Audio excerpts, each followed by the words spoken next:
Hello everyone, you are again welcome in biology classes.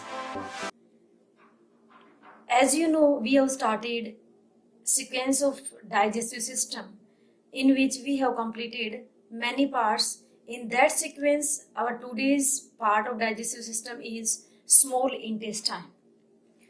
तो जैसा कि आपको पता है कि पहले हमने माउथ पार्ट को डिस्कस किया, उसके बाद ओएसोफेगस, देन स्टमक, और स्टमक के बाद जो नेक्स्ट पार्ट है दैट इज स्मॉल इंटेस्टाइन, ये आज हम डिस्कस करने जा रहे हैं। अगर हम स्मॉल इंटेस्टाइन को देखें तो कंप्लीट जो लेंथ है पूरे एलिमेंट्री कैनाल में, मैक्सिमम लेंथ स्मॉल इंटेस्टाइन की होती है, क्योंकि कंप्लीट जो डाइजेशन है, न्यूट्रिएंट्स का अब्जॉर्प्शन है, वो इसी पार्ट में होता है।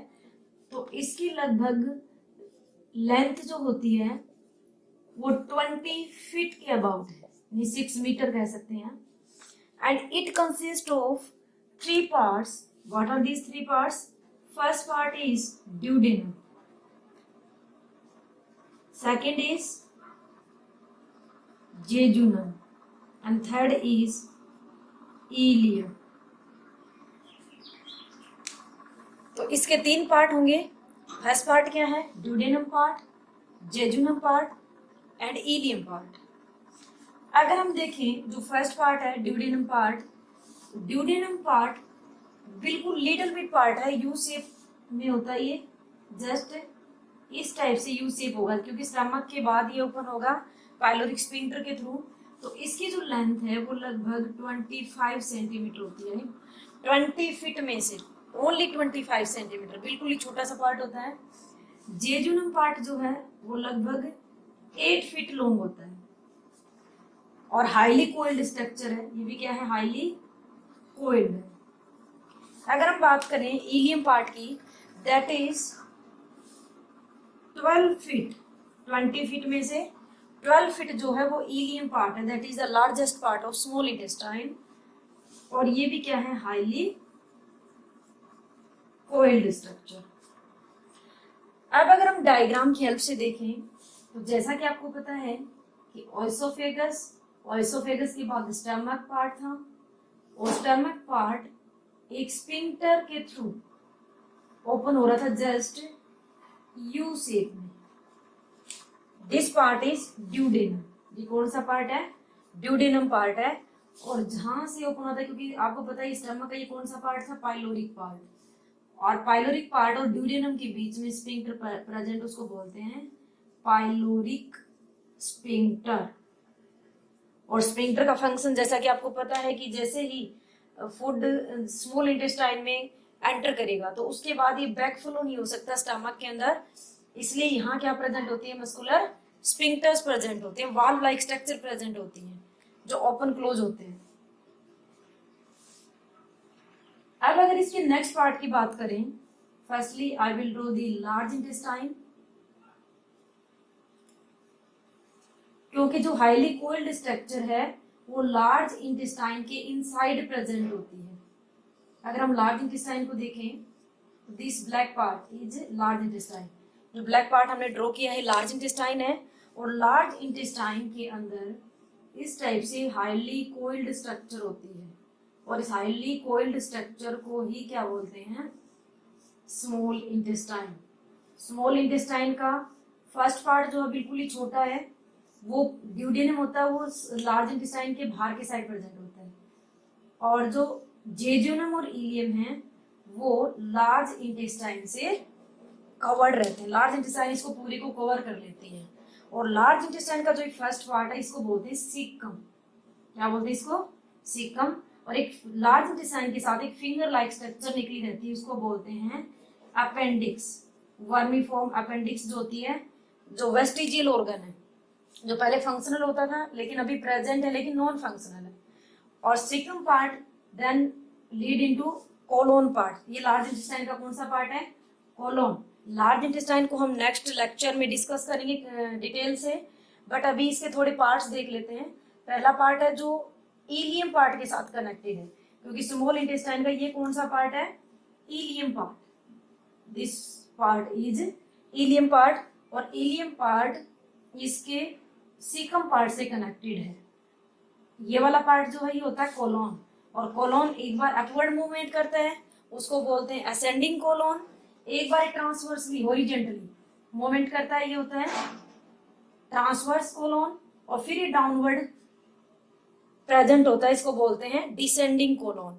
और फिर एक स्वोलन पार्ट में ओपन होता है, उस स्वोलन पार्ट को बोलते हैं रेक्टम, जो स्मॉल लार्ज इंटेस्टाइन का पार्ट है।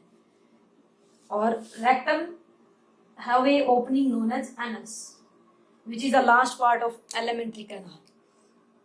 तो अगर इस डायग्राम की हेल्प से हम देखें तो डिफरेंट डिफरेंट पार्ट जो हैं हाईली कोल्ड स्ट्रक्चर में स्मॉल इंटेस्टाइन प्रेजेंट है। अब अगर हम इसके इंटरनल स्ट्रक्चर की बात करें तो जैसा कि आपको डायग्राम में दिखाया गया है, डायग्राम में जो डिफरेंट लेयर्स दिख रही हैं, आउटर लेयर क्या है, serosa, second layer is muscularis, third layer is submucosa, and the internal layer is mucosa, which has the many folds, and these fold-like structures are known as villi. Diagram में जो folds दिख रहे हैं आपको internally, वो क्या होते हैं, विलाई। और जो इंटरनल ओपन स्पेस है वो क्या होता है उसका, ल्यूमन, जो ओपन केविटी प्रेजेंट है। तो विलाई जो फिंगर लाइक प्रोजेक्शंस हैं ये क्यों प्रेजेंट होते हैं, क्योंकि यहाँ पे मैक्सिमम एब्जॉर्प्शन के लिए एरिया इंक्रीज हो जाता है इनकी वजह से। अगर माइक्रोविलाई जो है वो फर्दर फिर से डिवाइडेड है मैनी फिंगर लाइक स्ट्रक्चर्स में, उनको माइक्रोविलाई बोलते हैं।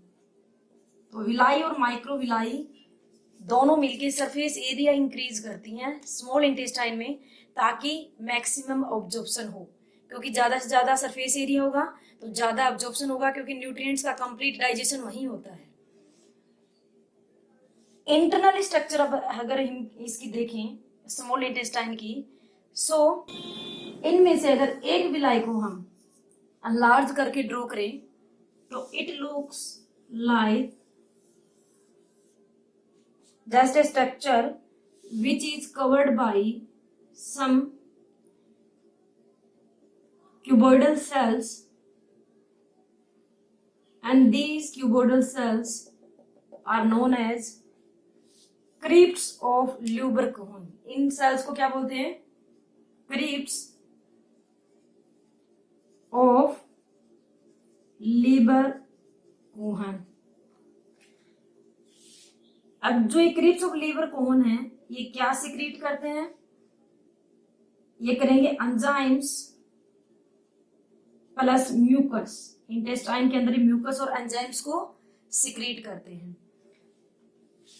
इसी से नेक्स्ट लेयर, क्योंकि ये क्रिप्स ऑफ लीबर कोहन जो है कौन सी लेयर में प्रेजेंट है, दिस इज म्यूकोसा लेयर। ये म्यूकोसा लेयर में प्रेजेंट होते हैं। और म्यूकोसा से बाहर के साइड जो लेयर प्रेजेंट है वो कौन सी होती है, दिस लेयर इज सब म्यूकोसा। कौन सी है ये, सब म्यूकोसा। तो सब म्यूकोसा जो लेयर है इसके अंदर एक group of cell is present, एक सेल्स का एक ग्रुप प्रेजेंट है जो एक डक्ट के through crypts of Lieberkuhn के साथ ओपन होगा।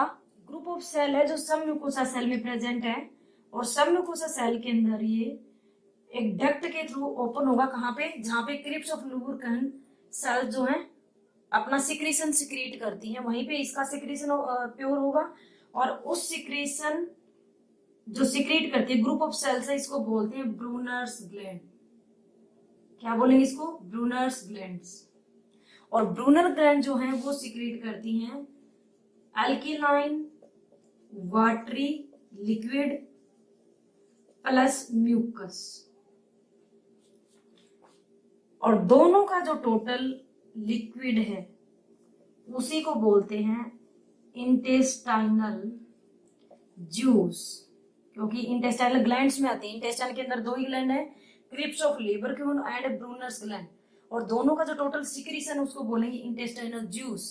और इंटेस्टाइनल जूस जो है इसी को बोलते हैं सर्कस एंटेरिकस ऑल्सो, इसी का दूसरा नाम है सर्कस एंटेरिकस। तो इंटेस्टाइनल जूस जो है ये क्योंकि अल्केलाइन वाटर लिक्विड है इसके अंदर, तो आपको पता है कि फूड कहाँ से आया, स्टमक से। स्टमक में क्या था, HCl। HCl की वजह से इस फूड की प्रॉपर्टी क्या है, एसिडिक, तो उसको न्यूट्रलाइज कौन करेगा, that alkaline water liquid. and the mucus will protect the intestine walls, and enzymes will help in the digestion of a food, the different nutrients of the food like protein, carbohydrate and lipids. इसी के अंदर अगर हम देखें तो intestinal juices के साथ साथ इसमें ड्यूडेनम पार्ट में टू ग्लैंड्स ओपन होती हैं। एक स्टमक के लेफ्ट साइड में लीफ लाइक स्ट्रक्चर प्रेजेंट है, दैट इज पैंक्रियाज, और एक ट्रायंगुलर शेप में स्टमक के राइट साइड में प्रेजेंट है, जिसको लीवर बोलते हैं। और लीवर के साथ एक सैक लाइक स्ट्रक्चर प्रेजेंट होती है, जैसा कि आपको डायग्राम में दिखाया गया है। और ये सैक लाइक स्ट्रक्चर जो है वो क्या होती है, गोल ब्लैडर। गोल ब्लैडर को सिक्रीट नहीं करता, ये लीवर का जो बाइल जूस सिक्रीशन है उसको टेम्परेरी स्टोर करता है। तो जो स्मॉल इंटेस्टाइन है उसके अंदर 3 जूसेस होंगे। इंटेस्टाइनल जूसेस होंगे जो इंटेस्टाइन की ग्लैंड सिक्रेट करती हैं, बाइल जूस होगा जो लीवर से सिक्रेट हुआ है, और पैंक्रेटिक जूस होगा जो पैंक्रियाज से सिक्रेट हुआ है। पैंक्रियाज और लीवर की डक्ट कॉमनली ओपन होती है ड्यूडेनम पार्ट में, जैसा कि आपको डायग्राम में दिखाई दे रहा है कि ड्यूडेनम पार्ट के अंदर ही कॉमनली ओपन होंगी, और इनका कंबाइंड जो जूस है, जो कंबाइंड एंजाइम्स हैं तीनों ग्लैंड्स के, वो मिलके कंप्लीट डाइजेशन करेंगे different nutrients of the food. और जब फूड स्मॉल इंटेस्टाइन में डिफरेंट जूसेस के साथ मिक्स होगा, जैसे कि आपको पता है कि माउथ में जब सैलावा के साथ मिक्स हुआ तो फूड को क्या बोला था, बोलस। पहले फूड था, जब सैलावा के साथ मिक्स हुआ देन इट बिकम बोलस। जब स्टमक में गैस्ट्रिक जूस के साथ मिक्स हुआ तब बोला इसको chyme. And the last when it mixes with the different juices in small intestine then it is known as chyle. And after the chyle formation, it will be completely digested in small intestine. Digestion process जो है कैसे होगी, कौन कौन से nutrients कौन से components में ब्रेक डाउन होंगे, कौन से सिंपल कंपोनेंट्स प्रोड्यूस होंगे, ये हम जब कंप्लीट डिफरेंट पार्ट्स की डाइजेशन प्रोसेस पढ़ेंगे तो उसमें करेंगे इसको। स्मॉल इंटेस्टाइन की कंप्लीट स्ट्रक्चर हम पढ़ चुके हैं। Now our next lecture will be on the structure of a large intestine and its part, and the liver part and the pancreas part we will discuss separately in different lectures. So thanks to watching my video.